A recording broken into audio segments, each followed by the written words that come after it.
Bateria dela normalen, artifizialena sonatzen da metal produkzio baten. Gaur egungo metal modernoko soinua denetan oso berdintxua dela. Guk ez dugu inoiz soinu konprimitu bati. Nire bateria aldan soinu hoena bilatu, gure gustokoa.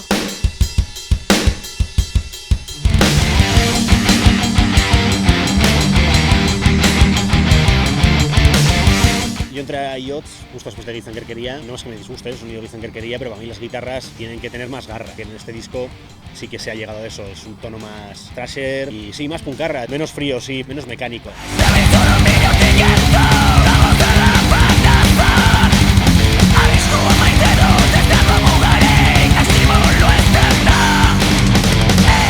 Motoko no creo que sea una forma súper mecánica, creo que eso también le hace falta para darle un poco de humanidad al asunto. Diskoa nahiko kolaboratiboa izan dela, denok parte hartu dugu kanta guztietan. Azkenean badira igual kanta batzuk, oinarri nagusia etxetik eginda ekarri dut, eta gero bai San Pablok edo Txaunek sartu dituzte beraien zatiak. Egon dira, arratsalde batean riff bat atera eta gero hurrengoa eta oso erraz atera direnak, eta gero baita ere egon dira beste kanta batzuk, azken xehetasuneraino zaintzen arituarenak, eta buelta asko eman dizkigunak. Orduan bi mutur bezala egongo lirateke konposatzeko estiloan ere. Bateri jole bezala oso gauza gutxi konposatzen ditutela zerotik, ez? Hau da, gitarra bat edo harmonia jakin bat, melodia bat egon gabe, edo ritmo jakin bat gitarrekin. Orokorren ez dut konposatzen. Ja aurrez da on horrei ritmoa jartzen saiatzen naiz. IOTS en principio yo creo que era un grupo de thrash y luego en Gizankerkeria creo que el thrash no se perdió porque seguía ahí, pero había cosas más black y más death. A mí me gusta el death, pero el black tampoco me gusta tanto y el thrash me encanta, entonces yo quería que hubiese esa vuelta un poco, ¿no? Y que aunque el disco sea súper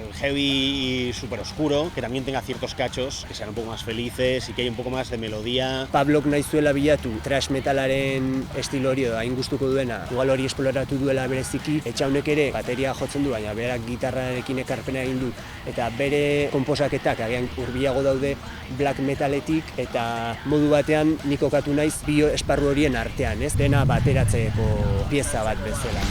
Pertsona bat nahi, ez terrorista, pertsona bat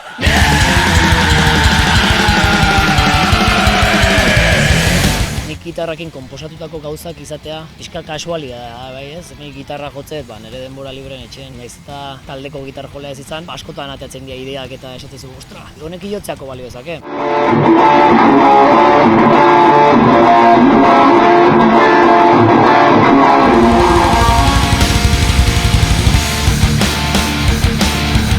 Gitarra jotzea horrek gehitu du igual beste dimensio bat, adibidez gitarra garbi aldetik edo pixkat ilunak dianak eta hola. Siempre que escribía esos riffs eran para IOTS, quería que tuviesen cierta garra de thrash y bueno, también me dejo influenciar por lo que sea. A mí me gusta mucho el merengue y la salsa y todas esas movidas me encantan, sobre todo por los ritmos y esas cosas, entonces yo creo que hay cachos en este disco nuevo que tienen pinceladas de ese tipo de cosas. Y cuando escribía un riff o tal, no sé qué, igual le decía a Chan, aquí tienes que tener un ¿sabes? Cosas que traigan eso porque yo creo que es algo que no se usa en el metal nunca.